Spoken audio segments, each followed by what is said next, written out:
Hello and welcome back to another episode of Play and Learn. My name is Kathleen and I'd like to say Dia Dewit in Fáilte. Dia Dewit means hello in Irish and Fáilte means welcome in Irish.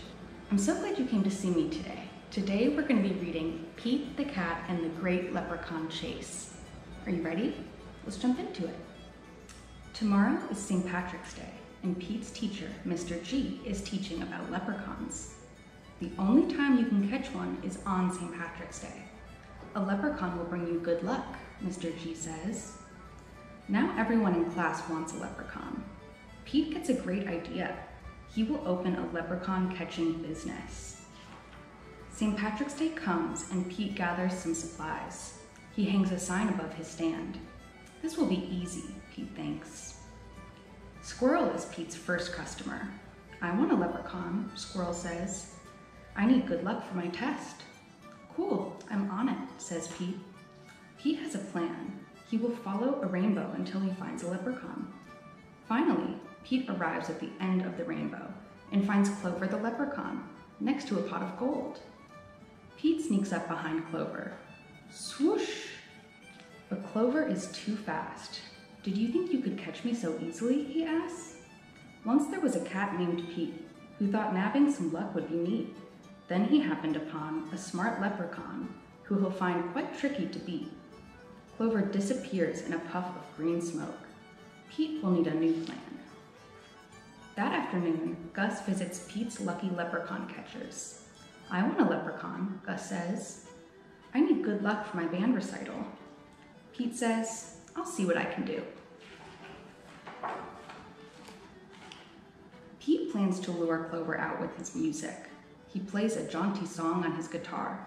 Before long, Clover dances over to Pete. Just a little closer, Pete thinks. Suddenly, Clover starts spinning around Pete. Round and round, Clover goes faster and faster. Oh no! Clover wraps up Pete with the rope. Pete has finally met his match.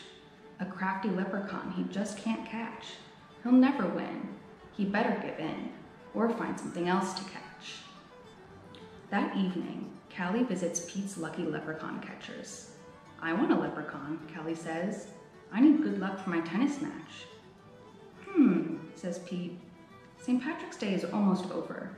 There isn't much time left to catch a leprechaun. But Pete won't give up. Pete sets a trap for Clover. Before long, Clover tiptoes up to the trap and sniffs the air. I love candy, he whispers, peering under the box. Pete waits very quietly. Crash! Pete rushes over and checks underneath the trap, but it is empty. Clover skips away.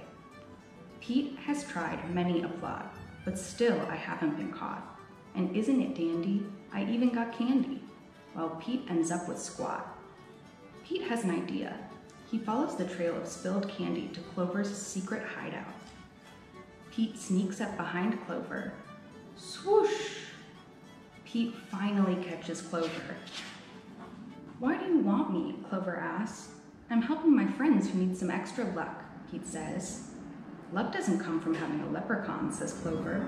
You and your friends have each other. That already makes you as lucky as can be. Could Clover be right? Pete is one very lucky cat.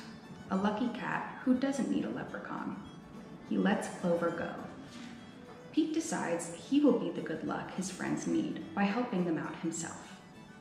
Pete helps Squirrel study for his test. Squirrel aces it. Pete helps Gus rehearse for the recital. Gus rocks it. Pete helps Callie practice for her match. Callie wins it. Clover magically appears. Good job, Pete, says Clover. I have one more poem for you. While Clover played hide and seek, Pete learned something unique. The luck that you make beats the luck that you take, any old day of the week. Happy St. Patrick's Day. I hope you enjoyed that story. That Pete the Cat is quite tricky. If you did enjoy, don't forget to tune in next week and check out the rest of the series, where we read more stories, make crafts, and learn new words from the Irish language. Until next time, it's time for me to say slán. That means goodbye in Irish.